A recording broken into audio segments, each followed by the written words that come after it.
कृष्ण। पोष पुत्रदा एकादशी के उपरांत माघ माह के कृष्ण पक्ष में आने वाली इस एकादशी को षटतिला एकादशी कहा जाता है। तिल स्नान, तिल का उपटन, तिल का हवन, तिल का तर्पण, तिल का भोजन और तिलों का दान, तिल के ये 6 प्रयोग इस व्रत में अवश्य करने चाहिए। इनके प्रयोग के कारण यह षटतिला एकादशी कहलाती है। इस व्रत के करने से अनेक प्रकार के पाप नष्ट हो जाते हैं। आइए सुनते हैं षटतिला एकादशी की व्रत कथा। एक समय नारद जी ने भगवान श्री कृष्ण से षटतिला एकादशी का महत्व पूछा। भगवान ने नारद जी से कहा, हे नारद, मैं तुमसे सत्य घटना कहता हूँ, ध्यान पूर्वक सुनो। प्राचीन काल में मृत्युलोक में एक ब्राह्मणी रहती थी। वह सदैव व्रत किया करती थी। एक समय वह 1 मास तक व्रत करती रही। इससे उसका शरीर अत्यंत दुर्बल हो गया। यद्यपि वह अत्यंत बुद्धिमान थी, तथापि उसने कभी देवताओं या ब्राह्मणों के निमित्त अन्न या धन का दान नहीं किया था। इससे मैंने सोचा कि ब्राह्मणी ने व्रत आदि से अपना शरीर शुद्ध कर लिया है। अब इसे विष्णु लोक तो मिल ही जाएगा, परंतु इसने कभी अन्न का दान नहीं किया। इससे इसकी तृप्ति होना कठिन है। भगवान ने आगे कहा, ऐसा सोचकर मैं एक भिक्षुक के वेश में मृत्युलोक में उस ब्राह्मणी के पास गया और उससे भिक्षा मांगी।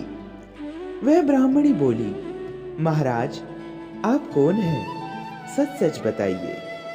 मैंने कोई उत्तर नहीं दिया। इस पर क्रोधित होकर उसने एक मिट्टी का ढेला मेरे भिक्षा पात्र में डाल दिया। मैं उसे लेकर अपने धाम लौट आया। कुछ समय बाद ब्राह्मणी भी शरीर त्याग कर मेरे धाम आ गई। उस ब्राह्मणी को मिट्टी का दान करने से मेरे धाम में एक सुंदर महल मिला, परंतु उसने अपने घर को अन्न आदि सब सामग्रियों से शून्य पाया।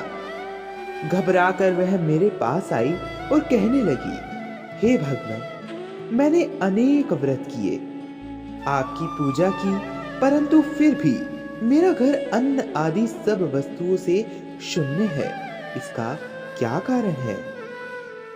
इस पर मैंने कहा, पहले तुम अपने घर जाओ, देव स्त्री आएंगी तुम्हें देखने के लिए। पहले उनसे षटतिला एकादशी का पुण्य और विधि सुन लो, तब द्वार खोलना।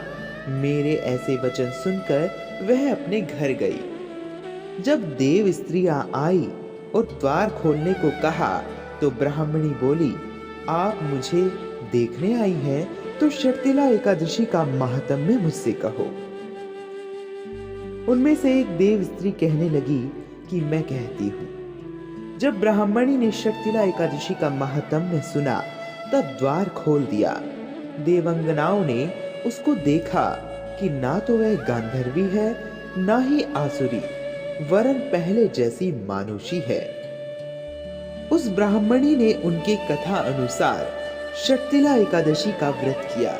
इसके प्रभाव से वह सुंदर और रूपवती हो गई तथा उसका घर अन्न आदि समस्त सामग्रियों से युक्त हो गया।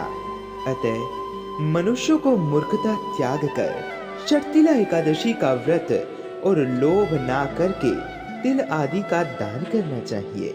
इससे दुर्भाग्य, दरिद्रता तथा अनेक प्रकार के कष्ट दूर होकर मोक्ष की प्राप्ति होती है। यही कथा एक बार दालभ्य ऋषि के पूछने पर पुलस्त्य ऋषि ने उनसे कही थी। इस प्रकार षटतिला एकादशी व्रत कथा समाप्त हुई। हरे कृष्णा।